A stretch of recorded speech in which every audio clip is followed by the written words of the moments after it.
달라지지 않아요. 그것은.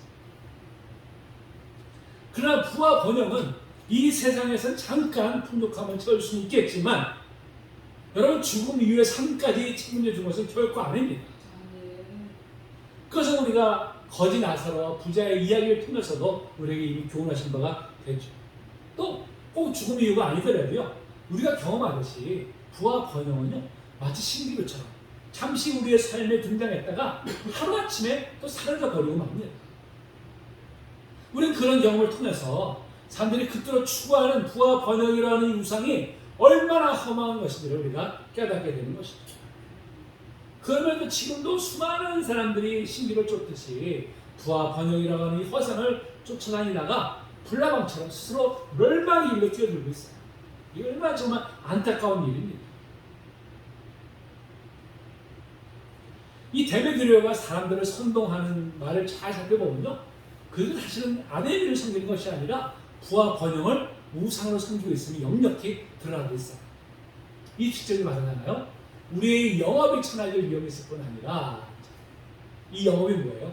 바로 아담이 신의 미녀체를 만들어가지고 팔아가지고 그걸로 자기들의 부를 축적하는 바로 그게 어떻게 해요? 천하질 위험, 무너질 위험이 있다는 것이죠. 그들의 궁극적인 목적은 뭐예요? 목적은 그를 우상을 섬김을 통해서 부와 번영을 추구하는 것이 바로 궁극적인 목적이었던 것이 분명히 드러납니다. 네. 여러분 사람들이 추구하는 부와 번영은요 결국 자신을 추구하는 인간들을 가차없이 멸망으로 끌어내리고 맙니다. 그래서 주님께서 이를 좁은 문과 넓은 문으로 비유해서 말씀하고 있어요. 마태복음 7장 13절 시작이겠죠? 시작! 좁은 문으로 들어가라.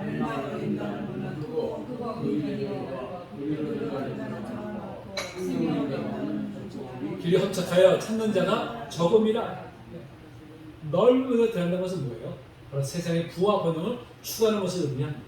좁은 문은 세상의 부와 번영이 아닌 바로 주님이 인도하신 길을 추구하는 것을 의미하죠. 넓은 문으로 들어가는 것은 세상 많은 사람이 추구하는 바이지만 결국 어떻게 돼요? 멸망이 이르는 길이죠. 좁은 문은 비록 소수의 사람들이 추구하지만 바로 영생에 이르는 길이 되는 것입니다. 여러분 그렇다면 우리는 어떤 길을 선택해야 될까요? 어떤 길을? 일단 좁은 문으로 가기를 힘써야 하지 않겠습니까? 그 길이 영생에 이르는 길이기 때문에 그렇죠. 그런데 우리는 진정 세상의 부와 번영을 추구하는 것을 다 내려놓고 정말 주님을 따르고 있습니까? 겉으로 주님을 따른다고 하면서도 여전히 내면으로는 세상의 부와 번영을 부러워하고 그것을 쫓고 있지는 않느냐 하는 것이죠. 여러분 물론 이 땅에 살아가면서 세상의 부와 번영도 필요합니다. 물질을 풍요로워지면 하나님을 위해서 크게 쓰임받지 않겠어요? 저는 그런 면에서 우리 성도님들 모두가 다 부자가 되기를 소망합니다. 아멘. 그러나 문제가 뭐예요?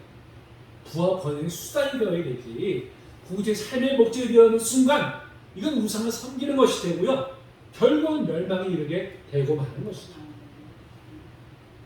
오래전에 이제 그 김동원 목사님이 쓴 청부론이라는 책이 화제가 된 적이 있었어요. 청부론이 뭐예요? 말 그대로 깨끗한 부자라는 뜻입니다. 그러니까 그 내용을 보면 깨끗한 부자가 되어서 하나님 나라를 위해서 쓰임받자 이런 내용입니다. 이 책이 왜 논쟁의 대상이 되었느냐 하면 바로 이 부유함이 가지고 있는 바로 그 타락으로 이끄는 힘을 바로 이 김동원 목사님이 간과했다. 바로 이제 그 관점이었습니다. 부유해지면 이 부를 가지고 좀 하나님 나라를 써야지 하는 것이 아니라 그 부가 삶의 목적이 되고 만다는 것이죠. 결국 그래서 하나님과 멀어지고 부 자체를 우상을 섬기는 그런 일을 이제 그런 결론에 이르게 된다는 것입니다. 그걸 간과했다는 것이죠. 사실 이것은 성경에서 여러 차례 경고한 바가 있어요. 자, 신명기 8장 13절 14절입니다. 시작! 또 내 소와 양이 번성하며 내 은금이 종식되며 내 소유가 다 풍부하게 될 때에 내 마음이 교만하여 내 하나님 여호와를 잊어버릴까 염려하노라 그랬어요. 부유해지면 그 부유함을 하신 이 부유함을 가지고 하나님 나라를 어떻게 쓸까를 생각하는 것이 아니라 그 부유함 자체가 우상이 되어버리기 때문에 하나님을 멀리하게 된다는 것이죠. 그렇기 때문에 우리는 무엇보다도 이 땅에 우리가 물질의 복도 추구를 해야 되지만 그것이 인생의 궁극적인 목적이 되어서는 안 됩니다. 그렇기 때문에 하나님을 섬기는 것이 아니라 만몬을 섬기는 우상 숭배자로 전락하고 마는 거예요. 예전에 그런 말이 있어요. 우리나라가 경제로 부유해지다 보니까 사람들이 이제 천국을 소망하지 않는다는 거예요. 여기도 천국인데 뭐 굳이 뭐 천국이 뭐 여기도 더 낫겠어? 이런 생각들을 가지고 이 땅에 더 잘 먹고 잘 살고 잘 누리는 것 거기에 초점을 맞추면서부터 어떻게 했어요? 그러면서 신앙이 무너져가는 거예요. 점점점 내세 신앙이 사라져가고 있는 거예요. 안타까운 일이죠. 그래서 보면 물질적인 부유함이 정말 그게 참된 복인가를 우리가 한번 생각을 하게 됩니다. 이처럼 바울이 하나님의 나라의 복음을 전할 때 이로 해서 큰 소동이 일어나게 됩니다. 큰 소동이 뭐예요? 결국 하나님의 나라의 가치와 세상의 가치가 충돌하면서 나타나는 현상이죠. 우리가 일상에서 하나님의 나라의 가치를 추구하게 되면 당연히 의당 충돌이 일어나게 돼 있어요. 근데 만약에 내가 하나님 믿고 하나님 뜻을 한다고 하는데도 불구하고 세상과 전혀 충돌이 나지 않는다고 한다면 여러분 그것은 진정으로 내가 하나님 나라의 가치관을 추구하는 것이 아닙니다. 주님을 따르는 길은 우리가 과거에 추구했던 세상의 가치를 내려놓고 하나님 나라의 가치관으로 무장하는 것이죠. 그 길은 때로는 세상의 부귀나 영화, 행복을 우리가 포기해야만 합니다. 때로는 가치관의 충돌로 인해서 어려움을 겪는 길이기도 합니다. 하지만 우리가 왜 그 길을 갑니까? 왜 그 길을 가야만 합니까? 바로 그 길 끝에는 주님께서 제 영광의 멸류관을 준비하고 계시기 때문에 그렇죠. 그것이 바로 영생이 있기 때문입니다. 좋은 면에 들어가는 길이지만 그 길 끝에서 우리가 영원토록 누릴 영광의 나라를 바라보면서 한 걸음 한 걸음 주님과 동행하는 저희들 되시기를 주님 이름으로 축복합니다. 아멘.